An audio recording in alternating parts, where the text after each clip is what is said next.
वरळी डोममध्ये अजितदादांच्या स्मरणार्थ शोकसभेचं आयोजन करण्यात आलंय।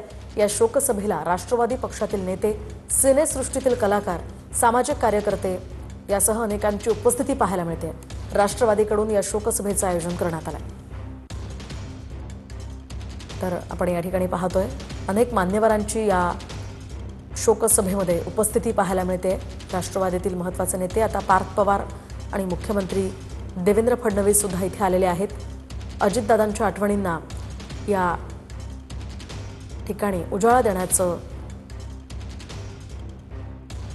या ठिकाणाहून पाहायला मिळतंय। सध्या मुख्यमंत्री देवेंद्र फडणवीस वरळी डोममध्ये अजितदादांच्या या शोकसभेच्या ठिकाणी आलेले आहेत। विविध आठवणींना त्या ठिकाणी उजाळा देण्यात आलेला आहे। नाना पाटेकरांचीही उपस्थिती या ठिकाणी पाहायला मिळते। गौतम अदानी आहेत, यासह विविध मान्यवर इथे उपस्थित असल्याचं आपण पाहतोय। आदित्य ठाकरे, राम शिंदे, प्रवीण दरेकर यासह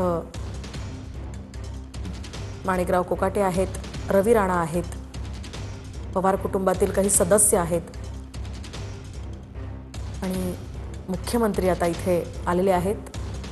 अजितदादांना आज अर्थसंकल्पीय अधिवेशनामध्ये सुद्धा शोकसभेच्या माध्यमातून श्रद्धांजली वाहण्यात आली आणि आता वरळी डोममध्ये या शोकसभेचं आयोजन राष्ट्रवादीकडून करण्यात आलेलं आहे।